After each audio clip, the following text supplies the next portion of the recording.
In the spring of 1894, when James Archer was 10 years old, his father brought home a copy of Scientific American featuring a full-page illustration of the Eiffel Tower. The image transfixed young James, not because it was beautiful in any conventional sense, but because every article surrounding the illustration declared it an abomination that Paris would surely tear down within the year. They said the same thing about the Brooklyn Bridge, William Archer told his son that evening, spreading the magazine across their kitchen table in their modest Billings home. Called it dangerous, unnecessary, ugly. Now look at it. Can you imagine New York without it? William traced his calloused finger along the tower's iron lattice. This here represents something most folks aren't ready to understand yet, son. It's what happens when you build something not because it's needed, but because it's possible. That's how you know you're living in the future. That conversation planted a seed that would grow into obsession. While other boys collected baseball cards, James collected engineering journals, newspaper clippings, and sketches of bridges, towers, and the nascent field of aviation. His father encouraged it, despite the family's limited means. William Archer had spent 15 years designing railroad bridges across Montana and Wyoming, working for companies that rarely credited the men who did the actual engineering calculations. In this life, James, there are two kinds of people, William often said during their weekend trips to construction sites.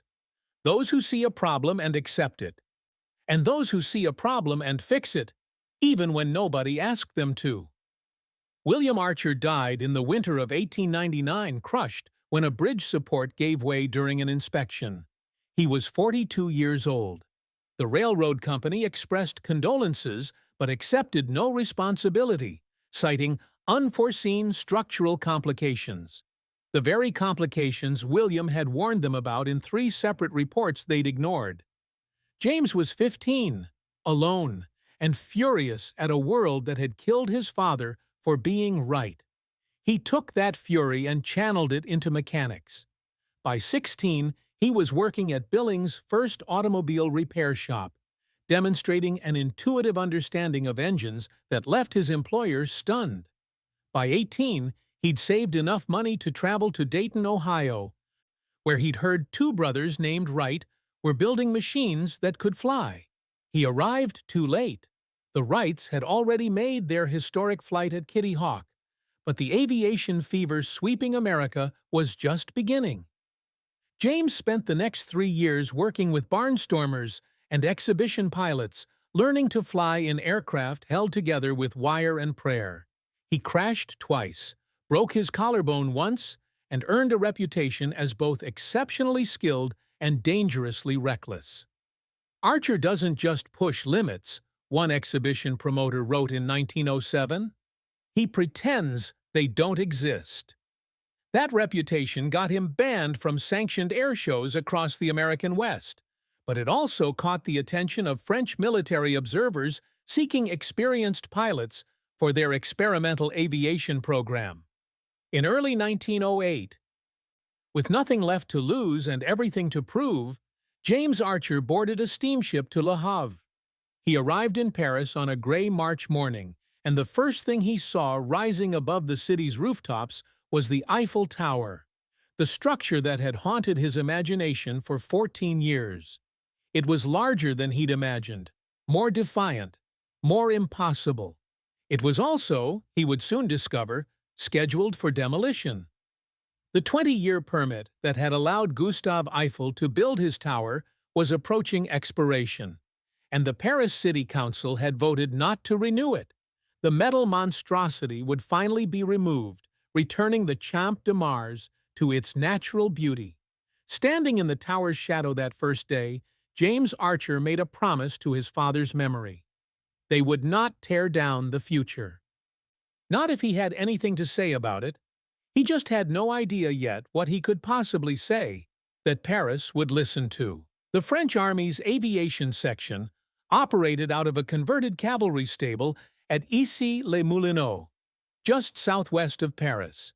When Captain Archer reported for duty in April 1908, He found an organization that barely qualified as military: 12 pilots, 8 functioning aircraft, and a commanding officer who viewed flying machines as expensive toys that would never replace proper reconnaissance balloons. Commandant Henri Beaumont looked up from his desk when Archer entered, taking in the American's worn leather jacket and confident stride with obvious skepticism. "You are the cowboy pilot they sent me?" he asked in thickly accented English. "I'm a pilot, sir," Archer replied. "The cowboy part is optional." Beaumont didn't smile. "I read your file, Monsieur Archer. 3 crashes, 2 exhibition bans, 1 incident involving an unauthorized flight through a railway tunnel in Colorado." He closed the folder. "The Americans send me their rejects, and I am to make observers of them. Respectfully, sir, I didn't travel 4,000 miles to observe. I came here to fly." What followed was the most grueling 3 months of Archer's life. The French aviation program demanded precision he'd never needed as a barnstormer. Exact altitudes, specific routes, detailed reconnaissance reports. His natural talent kept him from washing out, but his disregard for protocol kept him from advancing.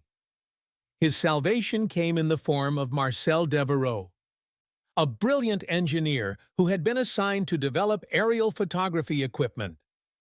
Marcel was everything Archer wasn't: methodical, cautious, respectful of authority. But they shared an obsession with pushing aviation's possibilities. Their partnership began one July afternoon when Archer found Marcel cursing at a camera mount that kept failing during flight test. "The vibration is too severe," Marcel explained, gesturing at his shattered equipment. "Every pilot says it cannot be solved. The aircraft shakes too much." Archer studied the mount for 30 seconds. "You're fighting the vibration. Don't fight it. Absorb it." He sketched a quick modification using spring-loaded brackets. "Try this." 2 weeks later, they had the French military's first functioning aerial camera system. Beaumont was forced to admit that the American reject and the frustrated engineer made an effective team. They began flying reconnaissance missions together, Marcel operating the camera, while Archer handled the increasingly daring flight patterns required to capture useful images.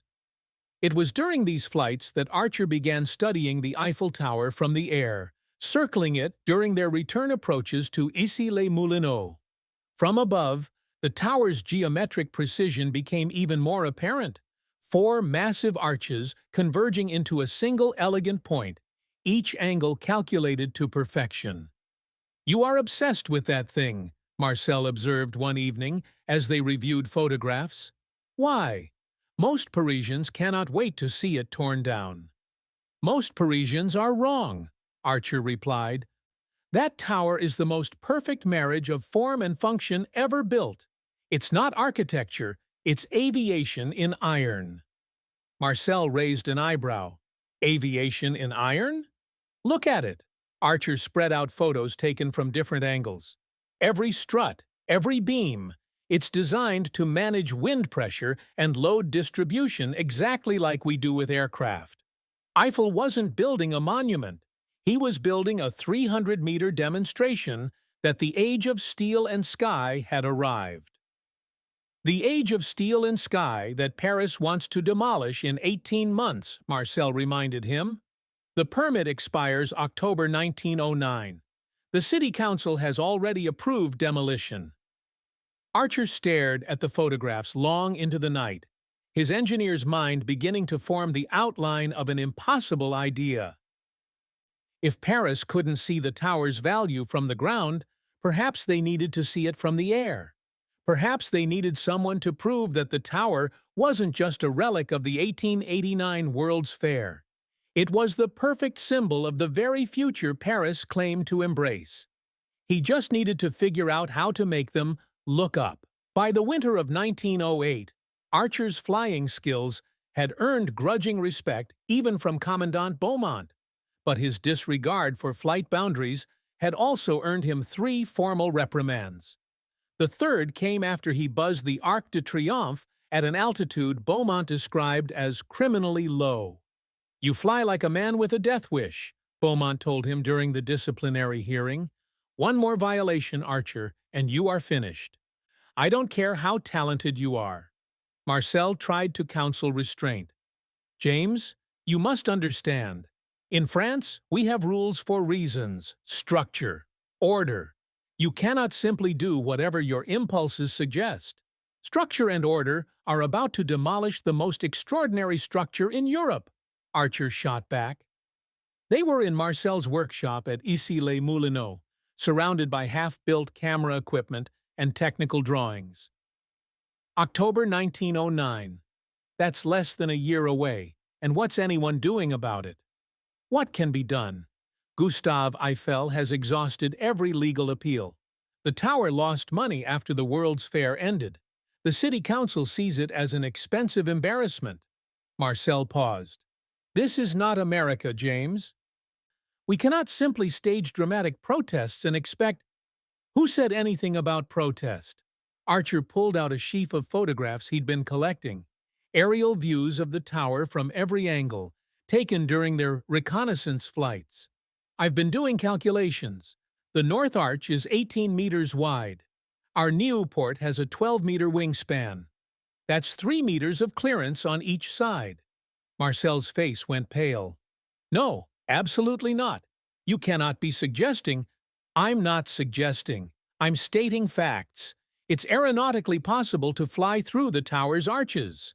Possible and suicidal are not mutually exclusive. Marcel's voice rose higher than Archer had ever heard it. The wind currents around that much iron. The precision required. The consequences if you miscalculate by even half a meter. James, this is madness. Archer spread the photographs across the workbench. Every angle, every wind condition. I've been studying this for 8 months. The North Arch provides the cleanest approach from Trocadero. If I come in at a 10-degree descent, level out here, he pointed, I thread through at 180 kilometers per hour, climb immediately, bank east, and repeat through the Eastern Arch. And if you clip a wing? I don't clip wings. You clipped one in Montana. That was different. I was younger and stupider. Archer met his friend's eyes. Marcel, listen to me. Words haven't saved the tower. Legal appeals haven't saved it. Money hasn't saved it. But spectacle? Spectacle is the only language Paris has ever really understood. This city invented the grand gesture. Marcel sat down heavily, running his hands through his hair. And you believe flying through the tower, assuming you survive, will somehow change the city council's mind? I believe 50,000 Parisians watching an aircraft thread that needle will remember what the tower represents. I believe newspapers from London to New York will run the story. I believe President Fallières will have to answer questions about why France is destroying something the whole world suddenly wants to see. Archer's voice softened. I believe my father was right. People fear what they don't understand. But show them something extraordinary enough, and fear becomes wonder. For a long moment, Marcel said nothing. Then quietly, the camera equipment I have been developing. It could be mounted to capture the flight from your aircraft's perspective. Archer looked up sharply. You're not seriously— I am seriously saying that if you are determined to commit suicide, the least I can do is ensure the images survive you. Marcel pulled out drafting paper. But we do this properly. Calculations, wind studies, practice runs. And absolutely no one can know, James. Beaumont will ground you the moment he suspects. They shook hands across the workbench, sealing a pact that would either save the Eiffel Tower or end both their careers. Outside, the Iron Lady herself rose against the winter sky, counting down her final months, unaware that 2 men in a converted stable were plotting her salvation. The next 6 months consumed Archer and Marcel in clandestine preparation that felt more like conspiracy than aviation. They couldn't practice the actual flight. A Nieuport circling the Eiffel Tower repeatedly would draw immediate attention, so they improvised. Archer began flying through the stone arches of the Pont Alexandre III bridge at dawn when river mist concealed his approach and Paris still slept. The bridge's arches were narrower than the towers, providing a margin of safety for the real attempt. Marcel would station himself on the riverbank with a stopwatch, timing each passage and shouting corrections. Archer couldn't hear over the engine noise, but understood from hand signals. 4 seconds from initial descent to emergence, Marcel recorded in a notebook he kept hidden in his quarters. Acceptable, but the eastern bank approach shows better wind compensation. Wind from northwest causes 0.3 meter drift. Must account for this. The camera apparatus evolved through 7 prototypes. Marcel's innovation was elegant, a spring-loaded mounting system that absorbed vibration while keeping the lens stable. Connected to a trigger mechanism, Archer could operate from the cockpit. The film stock came from an experimental supplier in Toulouse who asked no questions when Marcel paid in cash. "This will give us perhaps 90 seconds of footage," Marcel explained as they tested the rig in the workshop late one April night. "You must trigger it at the exact moment of approach, James. Too early and we waste film on nothing. Too late and we capture only aftermath." How much does the full apparatus weigh? 7 kilograms. It will affect your maneuverability by approximately— I don't need approximations. Exactly how much? Marcel consulted his notes. The aircraft will handle 4.2% slower in banking turns. Throttle response will lag by 0.3 seconds. You must account for this in your approach calculations. They studied meteorological patterns obsessively. October weather in Paris was unpredictable. Autumn storms could roll in with little warning.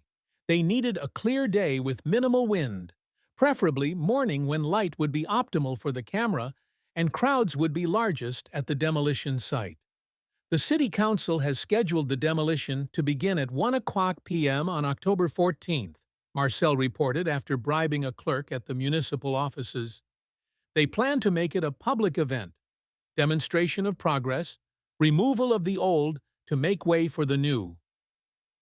The newspapers are already calling it Paris's liberation from Eiffel's folly. Archer felt sick reading the coverage.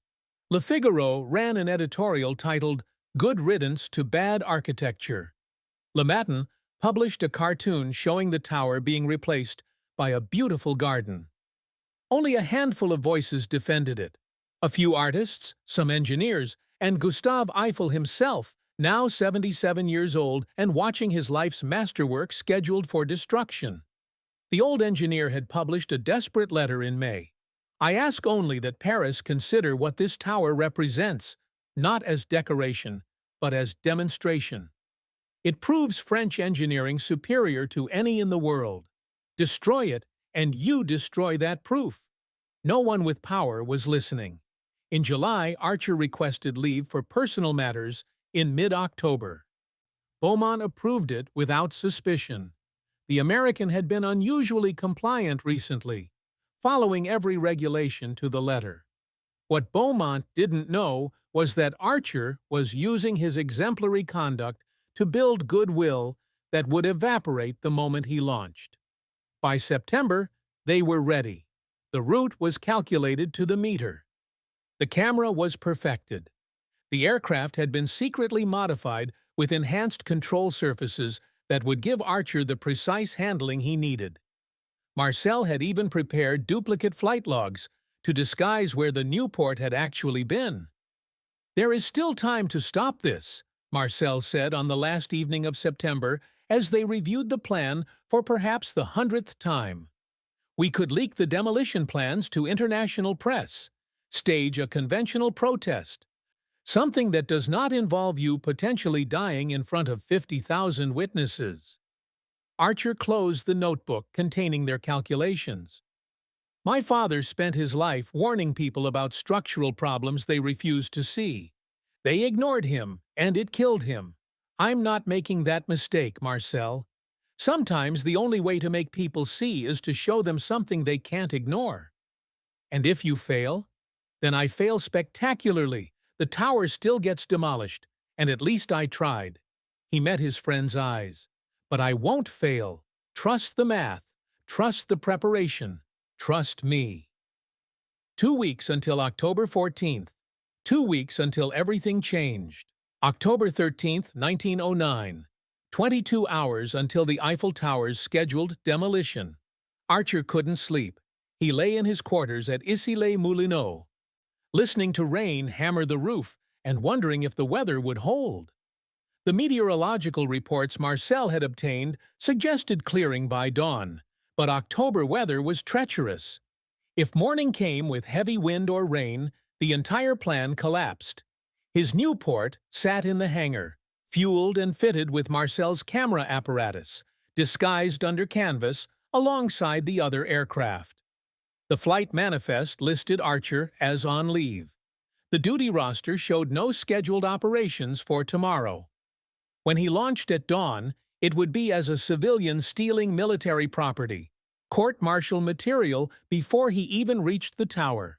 At 2:15 a.m., unable to bear the silence, he dressed and walked to the hangar.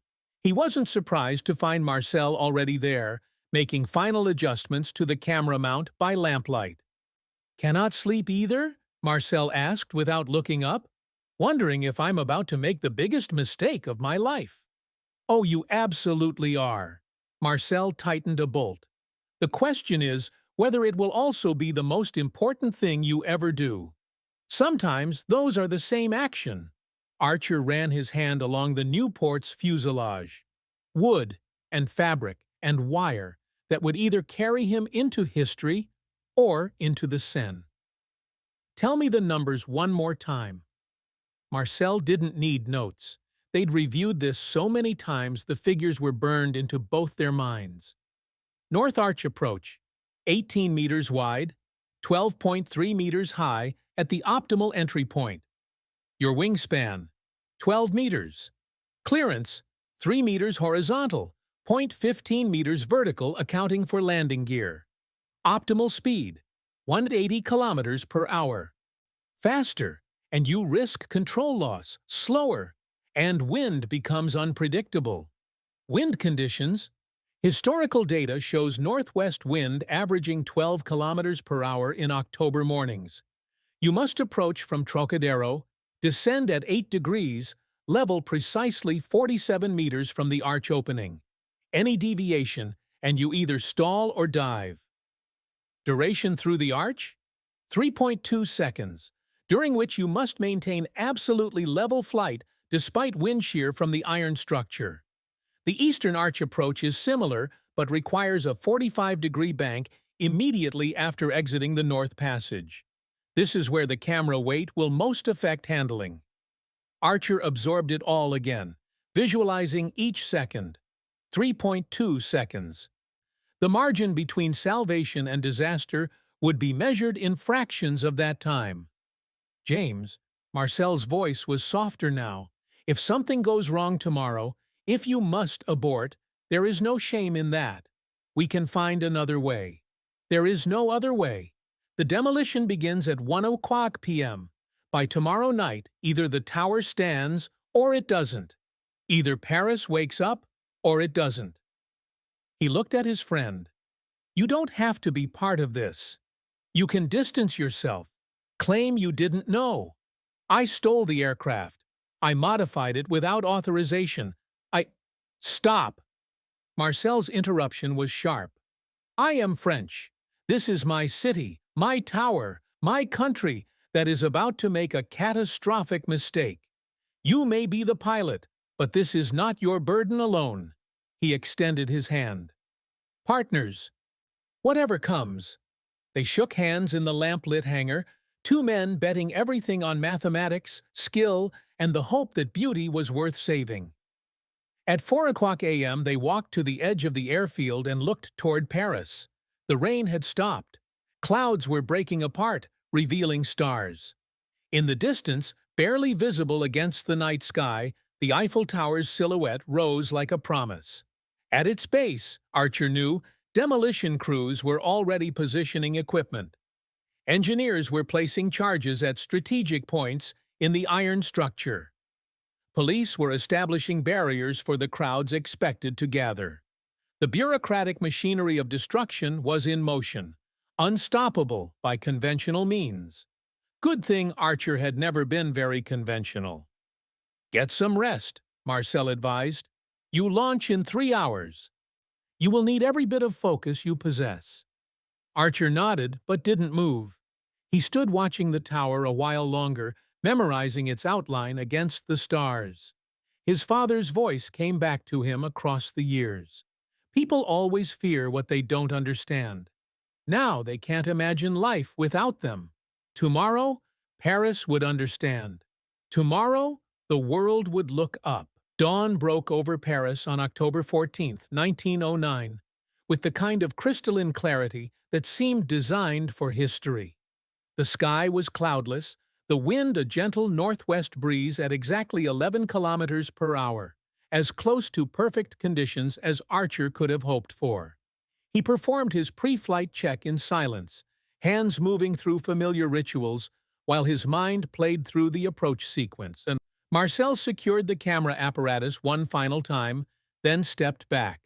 "The math is sound," Marcel said quietly. "Trust the math."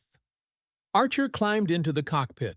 The Newport felt different with the camera weight, slightly tail-heavy, responsive, but requiring more deliberate control inputs. He'd accounted for this in his calculations, but calculations and reality weren't always the same thing. The engine caught on the second pull, settling into its familiar roar. Archer didn't wait for clearance he'd never receive. He advanced the throttle and rolled forward, accelerating down the grass field as unauthorized as any flight he'd ever made. The Newport lifted at 42 kilometers per hour, climbing into morning air that smelled of coal smoke and possibility. He banked northwest toward Paris, following the Seine toward the city center. Below, early risers looked up at the sound of the engine. They had no idea what they were about to witness. The Eiffel Tower came into view at 7:43 a.m., iron lattice catching the morning sun. Archer's hands tightened on the control stick. At the tower's base, he could see demolition equipment, police formations, and already gathering crowds. The destruction of Paris's most controversial landmark was being treated as public entertainment. Not anymore. Archer circled wide to Trocadero, giving himself approach distance. His heart hammered against his ribs, but his hands were steady. This was the moment 8 months of preparation had built toward. Every calculation, every practice run through the bridge arches. Every midnight session reviewing wind data. All of it came down to the next 30 seconds. He pushed the stick forward, beginning his descent. The tower's north arch filled his vision, geometric precision in wrought iron. 18 meters wide, 12-meter wingspan, 3 meters of clearance that looked microscopically small as he accelerated toward it. Airspeed, 165 kilometers per hour, too slow. He advanced the throttle. Altitude, dropping through 50 meters. The ground rushed up as the tower loomed larger. 47 meters from the arch opening, exactly as calculated, Archer pulled level. The Newport shuddered as he fought its momentum, transitioning from dive to level flight at 180 kilometers per hour. The arch opening seemed to shrink as he approached. His entire field of vision became iron lattice. Mathematical precision made solid, rushing toward him at impossible speed. He triggered the camera. Then he was inside. The world became iron geometry, beams and rivets streaking past so close he could have reached out and touched them. Wind shear grabbed at the aircraft, trying to push him sideways into the structure. Archer made micro-corrections, feeling the aircraft respond with the enhanced control surfaces they'd installed. 3.2 seconds felt like eternity and an instant simultaneously. Then he was through, climbing hard as the Champ de Mars erupted below him. Thousands of faces turned skyward, pointing, shouting, frozen in disbelief. But Archer wasn't finished. He banked hard east, fighting the camera weight sluggishness Marcel had warned about. The eastern arch approached from a different angle, requiring him to thread the needle while in a turn, exponentially more difficult than the level approach he'd just completed. No time for doubt, only execution. He rolled level 50 meters from the eastern arch, made final adjustments for wind, and committed. The iron framework swallowed him again, even closer now because of his angle. A crossbeam passed so near his left wingtip he heard the wind whistle between fabric and metal. Then clear air again, climbing into open sky as Paris exploded beneath him. Archer banked south, circling once more to survey what he'd accomplished. The demolition site had transformed into chaos, workers abandoning their equipment, police struggling to contain crowds surging toward the tower, journalists sprinting for telephones. In the Trocadero Gardens, Marcel stood with his stopwatch, and even from altitude Archer could see his friend's triumphant gesture. The flight had taken 43 seconds from initial approach to final climb-out. The Eiffel Tower had just become immortal. Archer turned the Newport toward Issy-les-Moulineaux, where Commandant Beaumont would be waiting with a court-martial and a place in history. He'd accept both gladly. Commandant Beaumont was indeed waiting when Archer landed 20 minutes later, along with 6 military police and an expression that could have curdled milk. "Captain Archer," Beaumont's voice was ice, "you are under arrest for unauthorized use of military property, violation of Paris aviation regulations, and—" He paused, consulting a document an aide had thrust into his hands, apparently creating a public disturbance visible to approximately 50,000 citizens. Archer climbed from the cockpit, legs unsteady now that the adrenaline was fading. "Understood, sir. For the record, the aircraft performed flawlessly, and I documented no structural stress from the maneuvers." "You documented," Beaumont's composure cracked. "You just committed professional suicide over a monument scheduled for demolition in 6 hours, and you are discussing aircraft performance? 5 hours and 12 minutes, sir. The demolition was scheduled for 1:00 p.m. Archer glanced at his watch, though I suspect they may want to delay that now. He had no idea how right he was. While Archer was being escorted to the brig at Issy-les-Moulineaux, Paris was transforming. The crowds at the Champ de Mars, initially gathered to watch the tower's demolition, had become a spontaneous celebration of its survival. What Archer had done wasn't just aerobatics. It was a demonstration that the tower belonged to the age of aviation, that it was no longer a relic of the 1889 World's Fair, but a symbol of modernity itself. Marcel, meanwhile, had retrieved the camera apparatus and was developing the footage in a rented darkroom in Montmartre. What emerged from the chemical baths was breathtaking. Crystal-clear images of the tower's interior structure from perspectives no human eye had ever seen, the iron lattice streaming past in perfect geometric precision. By 10:00 a.m., Marcel had delivered prints to 3 newspapers, Le Figaro, Le Matin, and the International Herald Tribune. By 11:00 a.m., those same newspapers had stopped their presses to redesign their front pages. By noon, the photographs were being displayed in shop windows across Paris. At 12:30 p.m., 30 minutes before the scheduled demolition, a courier arrived at the Champ de Mars demolition site with an emergency order from the office of President Armand Fallières. Halt all demolition activities pending immediate government review. The prefect of police, who had been coordinating the demolition, found himself instead coordinating crowd control, as thousands of Parisians who had come to watch destruction now stayed to celebrate preservation. Impromptu speeches erupted. Artists began sketching. Someone started singing La Marseillaise. In his cell at Issy-les-Moulineaux, Archer knew none of this. He sat alone, wondering if his court-martial would happen before or after the tower came down. When the door opened and Commandant Beaumont entered, but he looked different now, less angry, more confused. "You should see this," Beaumont said quietly, handing Archer a copy of Le Figaro's emergency afternoon edition. The headline read, "American Pilot Saves French Monument. Tower Demolition Halted After Spectacular Aerial Display." Below it, one of Marcel's photographs showed the new port threading the North Arch, so close to the iron structure that individual rivets were visible. The accompanying article wasn't about Archer's violation of regulations.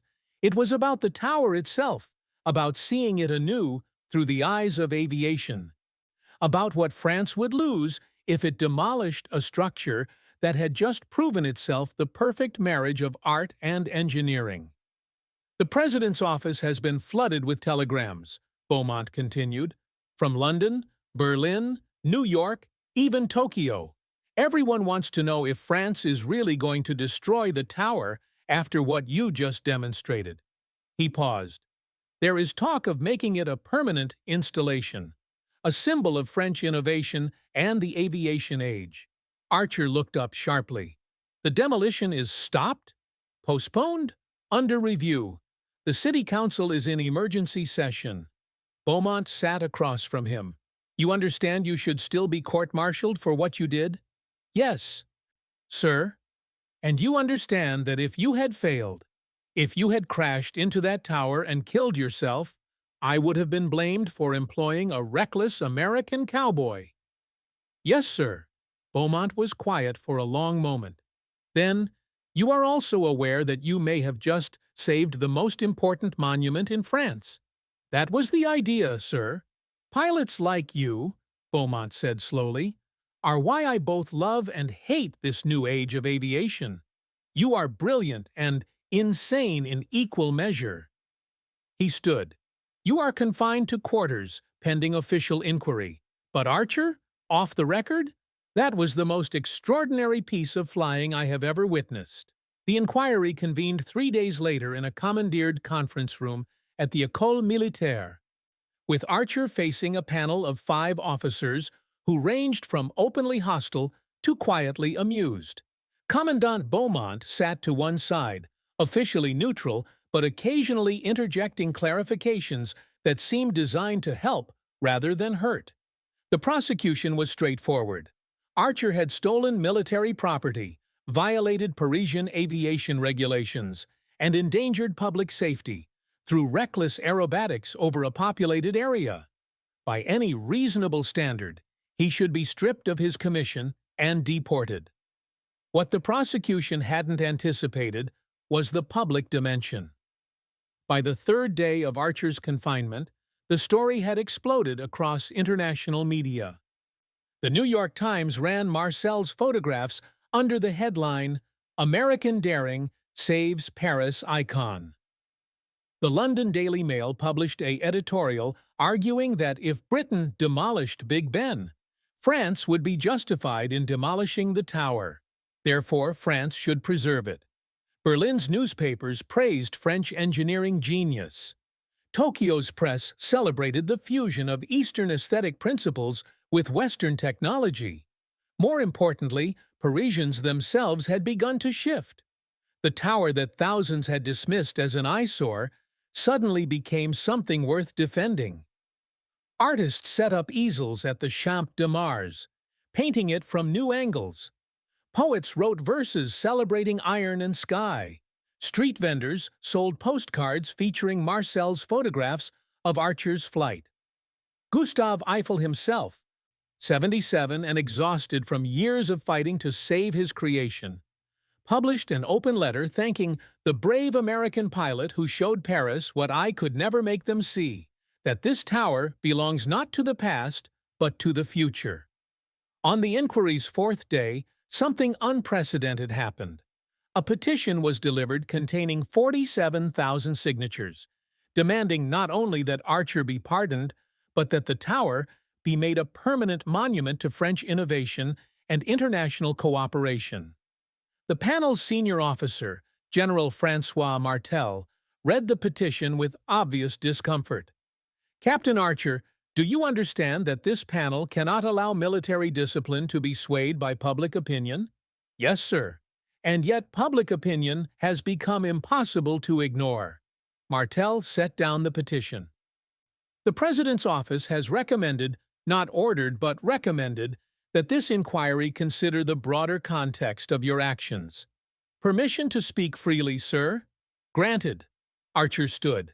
General, I violated regulations. I knew I was violating them when I launched, and I would do it again. But I didn't do it for glory or attention. I did it because sometimes the rules exist to maintain order, and sometimes they exist because no one has bothered to question them. The tower was scheduled for demolition not because it was unsafe or useless, but because people had stopped seeing it. I made them look again. If that deserves punishment, I'll accept it. But I won't apologize for it. The room was silent for a long moment. Then General Martel exchanged glances with his fellow officers, and something unspoken passed between them. This inquiry finds that Captain Archer's actions, while unauthorized and technically in violation of multiple regulations, were not undertaken with malicious intent and resulted in no casualties or property damage, Martel announced. Furthermore, given the international attention this incident has generated and the service you have provided to French military aviation development, this panel recommends a formal reprimand with no further punishment. Archer felt the tension drain from his shoulders. Thank you, sir.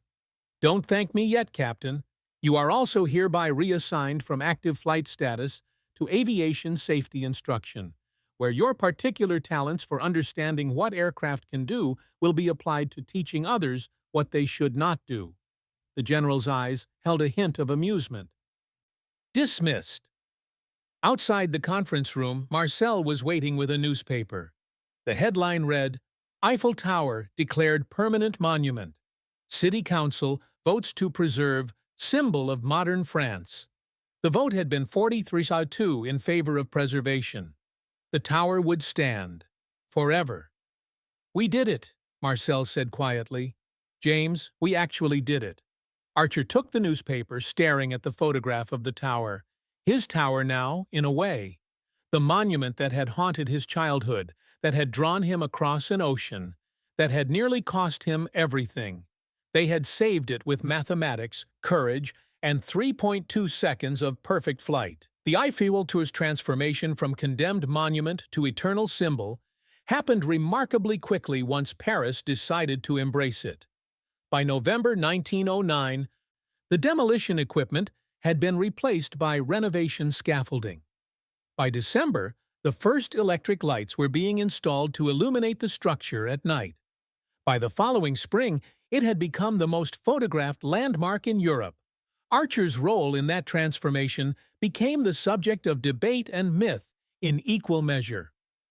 French newspapers credited a daring pilot, but often omitted his name or nationality, preferring to focus on the tower's French origins. American papers celebrated Montana-born James Archer as a hero, but sometimes exaggerated his accomplishments. The truth, as usual, lived somewhere between the legends. What couldn't be disputed was the footage Marcel had captured. Those 90 seconds of film became some of the most valuable historical documentation of early aviation, studied by pilots and engineers for decades to come. The camera mounting system that Marcel had developed became standard equipment on reconnaissance aircraft by 1912. Archer served out his reassignment teaching aviation safety at Issy-les-Moulineaux, a role he approached with surprising dedication. Turns out that understanding how to push limits required first understanding where those limits existed. His students, who included several pilots who would go on to fame in the coming Great War, learned both the mathematics of flight and the philosophy of calculated risk. Aviation is about finding the edge between possible and impossible, he would tell new classes, and then proving that the edge is farther out than anyone thought. But you prove it with preparation, not just courage. Courage without calculation is just a fancy word for suicide. In 1913, Archer's commission ended, and he returned to the United States. He settled in California, where the nascent aviation industry was beginning to boom. and worked as a consultant for aircraft manufacturers. He married in 1915, had 2 daughters, and lived to see aviation transform from dangerous novelty to global industry. He returned to Paris only once, in 1929, for the tower's 40th anniversary celebration. By then, the structure he'd saved had become so integral to Paris's identity that the notion of it ever being demolished seemed absurd. The city that had once called it a metal monstrosity now couldn't imagine the skyline without it. At the anniversary celebration, Archer met Gustave Eiffel's daughter, Claire, who was there representing her late father. She shook his hand warmly and said, "My father never stopped talking about what you did. He said you gave Paris no choice but to see what he had built. Thank you for giving him that gift before he died." Archer also reconnected with Marcel, who had become a distinguished aeronautical engineer and professor at the École Polytechnique. They stood together at the base of the tower, looking up at the iron lattice that had consumed so much of their lives 2 decades earlier. "Do you ever regret it?" Marcel asked. "The risk, the consequences, the trouble it caused?" Archer thought about it, really thought about it, before answering. "I regret that it was necessary. I regret that beauty and innovation needed defending at all. But the act itself, no. Some things are worth the risk of everything." They were quiet for a while, watching tourists and artists and lovers circling the base of the monument that had almost died. "Your father would be proud," Marcel said finally. "You built something that will outlast both of us, not with your hands, but with your courage." James Nathaniel Archer died in 1954 at the age of 70 in a small house in Pasadena, California. His obituary in the Los Angeles Times mentioned his early aviation career, but focused primarily on his work in aircraft safety. The headline read, "Aviation Pioneer Dies at 70." The obituary never mentioned the Eiffel Tower. But in Paris, when word of his death reached the monument's administration, they lowered the French flag to half-mast for 1 day. No official announcement was made. No ceremony was held. Just a quiet acknowledgement that the American pilot who had saved their tower deserved to be remembered. The tower stands today, hosting 7 million visitors annually, its iron lattice as precisely geometric as the day it was built. Most people who visit never learn about the October morning when it was scheduled for demolition, or the unauthorized flight that made them change their minds. But on October 14th of every year, if you look carefully at the north arch of the Eiffel Tower, you might see a small plaque installed in 1959 on the 50th anniversary of the tower's salvation. The inscription is simple, in both French and English. "For Captain James Archer, who made us look up." Some monuments are built with iron. Others are built with 3.2 seconds of perfect courage. Both can last forever.